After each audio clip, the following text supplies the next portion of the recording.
Cena Preta para mim é poder utilizar a sua plataforma pessoal como objeto para conseguir levantar outras pessoas também da Cena Preta, das favelas, do contexto em geral. Eu acho que sempre que tiver uma minoria e você nesse contexto for ajudar, é uma forma de levantar essas pessoas. Então eu acho que Cena Preta para mim é isso, é utilizar a sua plataforma para levantar outras pessoas também, porque todo mundo acaba crescendo junto. Isso é Cena Preta para mim.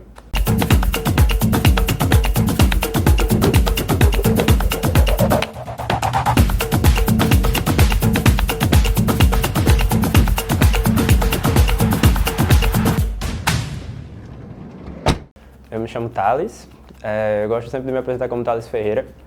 E porque eu gosto do peso que esse sobrenome tem, porque muita gente da população brasileira tem esse sobrenome e eu acho que identifica bem quem eu sou. Mas antes de qualquer coisa, antes de qualquer título ou certificado ou coisa, eu sou filho de Dona Maria, que me teve em situações assim que a maioria das mães do Brasil infelizmente sofre, em situação que eu considero que minha maior vitória estar aqui hoje é existir. Então, desde muito pequeno, eu tenho noção disso, que minha maior vitória é existir. Cada vez que eu passo alguma coisa, eu subo mais um degrau na escada da vida, eu relembro o primeiro de todos, que é ser filho de Dona Maria.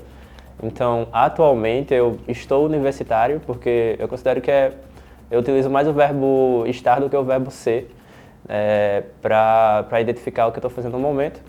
Porque, além de universitário, eu estou trabalhando em comunicação na Taça das Favelas, na CUFA, e na vida estou trabalhando dentro da universidade com imigrantes, refugiados, indígenas.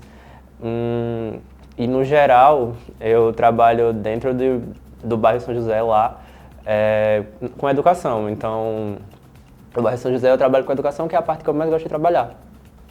Que é utilizando minha plataforma, meu saber, meu conhecimento, enfim, indiferente o quão grande esse conhecimento é, mas para ajudar que outras crianças tenham uma oportunidade desde pequena e entendam que se o caminho é a educação, eu posso apresentar essa educação para elas e gerar conhecimento. Então, nesse momento eu sou várias coisas. Eu considero um ser intercultural por isso. Eu acho que eu gosto de trabalhar ao mesmo tempo com várias coisas e ser intercultural. Isso me define. E aí isso define muito o curso que eu estou fazendo atualmente, que é um curso intercultural, e eu consigo trabalhar lá dentro dele em diversas áreas. Então, esse sou eu nesse momento. Dividindo em camadas, na comunicação, eu trabalho a comunicação social. Então, a comunicação social e a comunicação jovem. E aí, de vez em quando, uma bate com a outra, assim, dá choque. Mas aí tudo começou com um projeto da Fiocruz, que aí a gente trabalhou comunicação social e saúde, em época de pandemia. Que, em épocas normais, a comunicação social, a sociedade em si, ela já é dividida em camadas, mas na pandemia isso ficou muito mais evidente. Então, as pessoas que realmente precisavam, estavam precisando muito mais, tipo as pessoas das favelas, jovens, as pessoas que não tinham acesso, elas já não tinham antes da pandemia e depois da pandemia elas iam continuar sem ter. Então, durante a pandemia um pouco depois, claro, veio a oportunidade de trabalhar com a Fiocruz e com a CUFA em um projeto que envolvia comunicação social. E eu aceitei de primeira, assim, eu me inscrevi, eu disse, vai acontecer, vai rolar. E aí rolou, e eu passei, e eu fiquei trabalhando por um período de 6 meses, até agora, porque a gente ainda continua trabalhando, a parte de comunicação social e saúde. Então, eu fazia posts para o Instagram, vídeos, roteiros, dirigia takes que iam pro ar ou não, fazia gravações, entrevistas, tudo isso dentro do ecossistema ali da saúde, mas voltado para a comunidade. Então eu ia nos postos de saúde, entrevistar as enfermeiras e para elas falarem para a população que era importante se vacinar. Enquanto no trabalho essas pessoas elas estavam recebendo assim, olha, não se vacina, dos chefes, para não se vacinar, para não correr atrás da sua saúde, a gente estava fazendo o contrário, que era incentivar elas a se vacinarem, incentivarem elas a correrem atrás daquilo que realmente é importante, porque um trabalho, ele vai e volta, mas cuidar da saúde era um ganho que poderia passar da pandemia e você ainda ia estar bem. E aí, além desse, eu trabalho agora atualmente na parte de comunicação da Taça das Favelas, que entra aquela parte do jovem. Então, eu estou lá fazendo conteúdos que engajem o público jovem, que é um público muito específico. Então, é um conteúdo que uma pessoa de outra geração vai ver e não vai ver sentido nenhum naquilo. Tipo quando eu posto um POV, que é um ponto de vista. Vai ter gente que vai ver aquilo e não vai entender nada, mas eu sei que o público que eu estou atingindo é o jovem, vai ver e vai entender de primeira. Então, trabalhar a comunicação jovem para as pessoas da favela, do futebol, é outra coisa muito específica e que eu estou trabalhando no momento e tem sido um desafio, porque um jovem é tudo muito rápido, assim, eu tenho noção disso. Então, se eu postar uma coisa que eles não gostaram, eles vão responder na hora. Então, já vou ter o feedback ao vivo, assim, que eles não gostaram. Já aconteceu isso recentemente. Então, tem sempre que procurar uma coisa nova, porque se ficar repetindo muito a mesma coisa, na comunicação para jovem, na comunicação para a sociedade, não vai gerar o engajamento que eu preciso. E, ao mesmo tempo, trabalhando educação dentro do Centro Educacional Hannes Miller, que é um projeto de educação dentro do bairro São José, que eu considero que é a favela, entre aspas, a comunidade mais conhecida de João Pessoa, porque já teve épocas que realmente lá era muito perigoso, então só tinha essa comunidade e essa favela dentro dos jornais, dentro de toda reportagem. Então, é uma comunidade muito importante para o ecossistema de João Pessoa. Eu considero uma das mais importantes, se não a mais importante nesse sentido. E todo mundo está de olho no que está acontecendo lá. E lá nunca foi palco de educação. Então, as pessoas sempre vão lá para as reportagens, por exemplo, vamos falar de reportagens que normalmente vão na comunidade para fazer reportagem sangue, né? Que é, morreu fulano, vou lá fazer uma reportagem.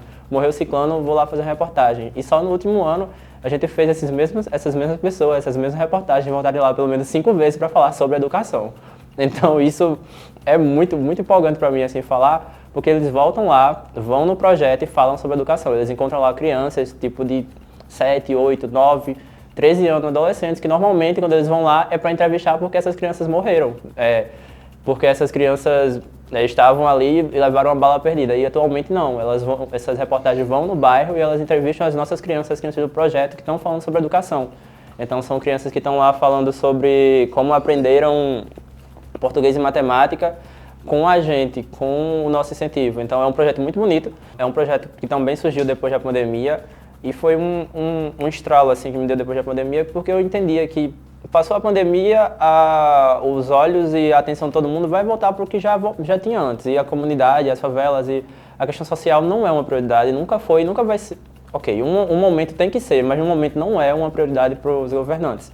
Então a gente deu a sorte de o projeto ele ser totalmente distante da política, assim, porque não é incentivado por nenhum governante, não é incentivado por ninguém diretamente ligado à política e nem indiretamente. Então, a gente tem um benfeitor que veio da Suíça e ele patrocina esse projeto e faz acontecer essa educação para essas crianças. Então, isso é um grande ganho para a gente, porque assim a gente consegue trabalhar de forma livre, sem estar diretamente ligado a ninguém.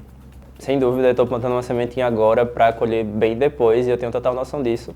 E é isso que me incentiva, é saber que a educação é o único caminho que a gente está colhendo frutos a longo prazo. Então, hoje quando eu saio da minha casa de manhã, 8 horas da manhã para dar aula para as crianças, é sabendo que aquelas crianças que hoje têm 13 anos, daqui a 3 anos, a 4 anos, elas vão estar avançando mais e mais e mais no quesito educação. E eu vejo esse resultado principalmente quando elas se formam, seja no primeiro ano, seja no terceiro ano, no 5º ano ou no ensino médio e elas falam, ou quando eu tem um caso muito específico. Sempre que eu estou no bairro São José, que eu estou a pé, porque é um caminho normal para fazer, né? Eu não consigo passar desde a minha casa até o lugar do projeto sem ser chamado de tio pelo menos 5 vezes. Então todas as crianças ficam, oi tio Thales, tio Thales, tio Thales, então já virou identidade. Então só ter o reconhecimento e saber que daqui a alguns anos elas vão estar se formando e vão lembrar daquele momento que foi importante para elas, foi importante para a educação delas, já me incentiva a fazer sempre mais. Eu tenho muito orgulho dessa minha história, eu estou adorando compartilhar com vocês ela, mas depois do intervalo eu continuo.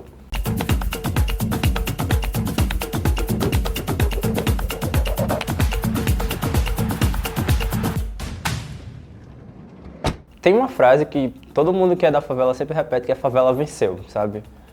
E eu sempre vejo essa frase como um incentivador. Eu acho que ninguém vence sozinho, sabe? Quando alguém chega em algum lugar e ela não levou pelo menos outras pessoas junto com ela, seja sua própria família, não está vencendo. Eu acho que é o pensamento de todo mundo que em algum momento já precisou de ajuda de alguém. É o pensamento de todo mundo que em algum momento já se sentiu em uma situação tão vulnerável que só precisava de alguém para ajudar. Então, para mim não ia fazer sentido, como pessoa, vencer sozinho. Então, sempre que eu dou um passo para subir em algum degrau da minha vida, eu sempre eu estico o braço para puxar alguém. E isso de forma direta ou indireta. Para mim, como um ser social, não faz sentido eu estar conquistando coisas ao mesmo tempo que eu olho e vejo que outras 1000 pessoas não estão conquistando o que deveriam, sabe? Isso nem envolve dinheiro, porque a maioria atualmente das coisas, todo mundo fala, mas eu não tenho dinheiro para ajudar ninguém. Mas na maioria das vezes o seu conhecimento é o que você pode dar para aquela pessoa e que vai ajudar ela a conquistar outras coisas, sabe? Então, para mim não faria sentido se não fosse dessa forma. Então é isso que me incentiva a não ser só mais um jovem que vai conseguir o que tem, mas as outras pessoas vão continuar no mesmo lugar, sabe? O que eu vou falar pode até ser anti-inspiração, assim, mas eu me inspiro em não seguir certos exemplos. Sendo bem, assim, claro, eu me inspiro todo dia sabendo que em algum momento da minha vida eu não vou ser mais um recorte daquele número de pessoas que morreu por X coisas. É aquele recorte de número de pessoas que, infelizmente, foram vítimas de uma sociedade que foi construída para matar essas pessoas. Então, o meu exemplo é o exemplo que eu não quero seguir.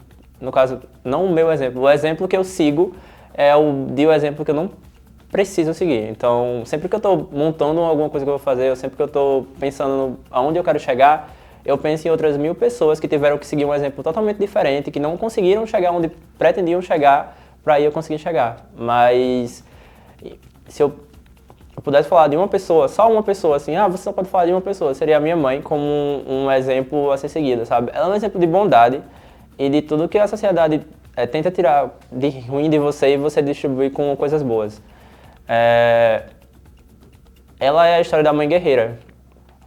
E sempre que eu paro para pensar o quanto ela sofreu e o quanto ela sofre ainda para me manter nesse plano, me manter vivo, para ela se manter viva, isso me inspira a querer sempre procurar mais e mais e mais. E sempre com aquele pensamento de tipo assim, um momento eu vou chegar aqui no lugar que eu quero chegar, para que ela possa curtir, para que ela só precise descansar, só que ela precise ter o que ela queira ter. Dentro desse processo, os desafios são muitos, mas recursos escassos, sem dúvida, é uma pedra no sapato, assim. Porque você querer fazer uma coisa e você ter dinheiro para fazer, você ter recurso para fazer é excelente. Mas quando você trabalha com recursos escassos, quando você está sempre pegando de hoje para amanhã você ainda tá ali lutando, é muito difícil. Então, para mim, pro contexto que eu estou inserido, de outros jovens e de outras pessoas próximas, eu acho que trabalhar com os recursos escassos é muito ruim. Principalmente quando eu falo de planejamento, sabe?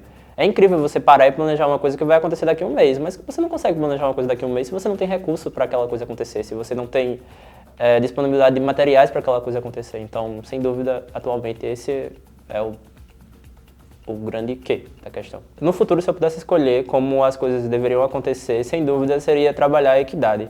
Eu acho que todo mundo tivesse a mesma oportunidade, tivesse a mesma disponibilidade de recursos, tivesse o mesmo pé de igualdade, tivesse tudo igual e tudo na mesma disponibilidade. Para aí a gente realmente entender quem tá ali porque só foi recebeu um empurrãozinho ou porque tá ali por talento, sabe? Eu acho que, sem dúvidas, para a gente que vem de uma situação de grande vulnerabilidade, vem da base daquela pirâmide da sociedade, receber um momento de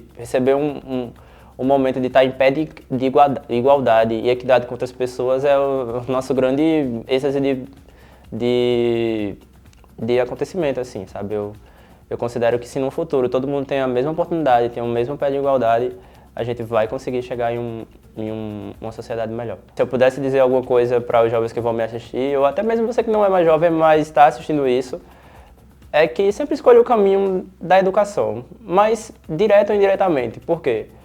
Eu sou um exemplo de como a educação muda as pessoas e como um exemplo bom, assim, prático, de como você pode usar a sua plataforma, como você pode usar a sua educação para dialogar com diferentes ecossistemas, assim, com diferentes pessoas, com diferentes sociedades. comunidades, na verdade. Então, se você está em casa, está me assistindo e está em dúvida do que você vai querer para a sua vida, eu diria, começa pela educação. Eu sei que vai chegar um momento que você vai estar bem cansado só de estudar, ou você não vai conseguir mais estudar porque você tem que trabalhar, mas nunca abre mão da sua educação. Eu falo isso como pessoa que precisa estudar e trabalhar ao mesmo tempo e tenho total noção do quão difícil é. Mas eu também tenho total noção do caminho que eu estou trilhando. Então, se você puder escolher um caminho para seguir, ou tiver em dúvida do que caminho seguir, escolhe o caminho da educação, sempre.